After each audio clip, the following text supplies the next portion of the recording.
खेसारी लाल यादव से लेकर भोजपुरी के तमाम छोटे-बड़े कलाकारों को अपना हिट म्यूजिक देने वाले संगीतकार आर्या शर्मा ने दिया पवन सिंह के ऊपर चौंकाने वाला बयान। दरअसल एक चैनल के इंटरव्यू के दौरान जब पत्रकार ने सवाल में पूछा कि वो पवन सिंह के साथ क्यों काम नहीं करते, तो उन्होंने जवाब में जो कहा उसे सुनकर आप भी हैरान हो जाएंगे।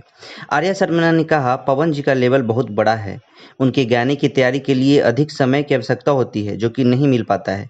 जब भी ऐसा संजोग बनता है तो भैया के लिए काम जरूर करेंगे। जी हाँ, पवन सिंह के गाने की शूटिंग, पवन सिंह के गाने की तैयारी बड़े बिग लेवल पे होती है। जो भी उनका गाना आता है वो सभी गानों से काफ़ी अलग होता है और कुछ नया करने की कोशिश किया जाता है, जिसमें समय लगना तो अनिवार्य ही है। लेकिन ऐसा समय नहीं मिल पाता, इसलिए आर्या शर्मा और पवन सिंह के गाने नहीं आ पाते हैं। लेकिन पवन सिंह कोई ऐसा काम नहीं करते हैं कि जिसमें कि उसकी संतुष्टि ना हो। आर्या शर्मा भोजपुरी के जाने माने संगीतकार हैं, जिन्होंने खेसारी लाल, शिल्पी राज, प्रमोद प्रेमी, अंकुश राजा, कल्लू जैसे बहुत सारे दर्जनों कलाकारों के साथ कई हिट गाने दिए हैं। अब देखना ये होगा कि कब वो पवन सिंह के साथ आर्या शर्मा की म्यूजिक हम लोगों को सुनने को मिलता है। फिलहाल इस खबर पे आपकी क्या प्रतिक्रिया है, हमें कमेंट में बता दीजिए और भोजपुरी के सभी खबरों को जानने के लिए हमारे चैनल को सब्सक्राइब कर दीजिए और फेसबुक पर फॉलो कर दीजिए। धन्यवाद।